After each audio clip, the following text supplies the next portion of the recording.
ألا بذكر الله تطمئن القلوب.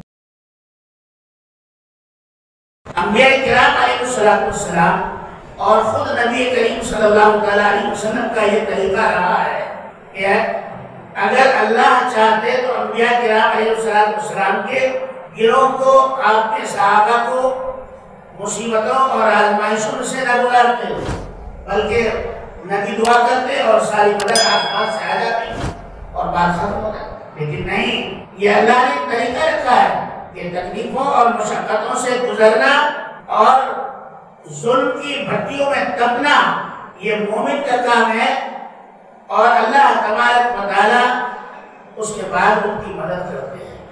مومن کا یہ شیوا یہ نہیں ہونا چاہیے کہ وہ ظلم کے سامنے سر جھکاتا چلا جائے. صاحب کیا کر سکتے ہیں، حکومت نے کر دیا، آپ کیا کریں گے، یہ کہنے سے کام نہیں چلے گا. بلکہ مومن کا شیوا یہ ہے کہ اس ظالم کے سامنے بات کہہ کر سینہ سپر ہو جائے اور اس کے سامنے سر نہ جھکائے. بلکہ اس سے یہ کردار مطلوب ہے کہ جو لوگ امن اور انصاف پر قائم ہوں ان کے لیے تو وہ ریشم سے زیادہ نرم ہوں، اور جو لوگ ظلم اور جبر پر کمر بستہ ہوں ان کے لیے وہ شمشیر برینا یعنی ننگی تلوار کی مانی. اس راہ میں اگر اسے انگاروں پر چلنا پڑے تو یہ بھی اس کے لیے پھولوں کی سیج ہے، کیونکہ نبی کریم صلی اللہ علیہ وسلم نے ارشاد فرمایا جو شخص اپنے دین، اپنی عزت، اپنی آبرو اور اپنے مال و اسباب کی حفاظت میں مارا جائے وہ شہید ہے. حضور اکرم صلی اللہ علیہ وسلم کا یہ اسوہ رہا ہے، آپ کی یہ سیرت ہے کہ آپ کسی ظلم کو دور کرنے کے لیے سماج کے تمام طبقوں کو ساتھ لے کر چلتے تھے.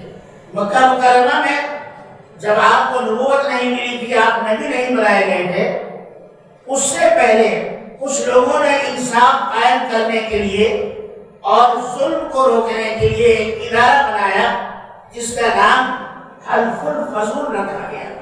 وہ ایک تنظیم تھی، ایک کمیٹی تھی مکے والوں کی کہ انہوں نے ایک کمیٹی بنائی اور اس کا نام حلف الفضول رکھا گیا. مکے میں اس تنظیم کی بڑی اہمیت تھی کیونکہ وہاں نہ کوئی گورنمنٹ تھی، نہ کوئی عدالت تھی، نہ کوئی پولیس تھی اور نہ کوئی فوج کا شعبہ تھا. مکے اور مدینے والوں کا طریقہ اتنا خراب تھا کہ کوئی ان پر حاکمیت اور حکومت کرنا پسند نہیں کرتا تھا، اس لیے وہاں اس طرح کا کوئی شعبہ تھا نہیں. اب مکے میں جو اچھی سوچ رکھنے والے انہوں نے ایک تنظیم بنائی جس کا نام حلف الفضول رکھا. وہاں اس تنظیم کی حیثیت ایک گھٹا تو گہری رات، یعنی ایسی رات جو جس میں اندھیرا ہی اندھیرا ہو، اس میں ایک امید کے ایک چراغ جیسی تھی اس کی حیثیت. نبی کریم صلی اللہ علیہ وسلم پوری دلچسپی کے ساتھ اس میں شریک ہوئے.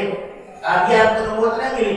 بعد کو جب مکہ فتح ہو گیا اور مسلمان غالب آ گئے، اس وقت بھی آپ صلی اللہ علیہ وسلم ارشاد فرمایا کرتے تھے اگر کوئی مجھے اس کام کی طرف دعوت دے کہ میں لوگوں میں سماج کی بھلائی کے لیے کوئی کام کروں تو سب سے پہلے لبیک کہنے والا میں ہوں گا، کیونکہ سماج میں انصاف قائم کرنا اور سماج میں اچھی بات کو رائج کرنا یہ اللہ کو عبادت سے بھی زیادہ پسند ہے.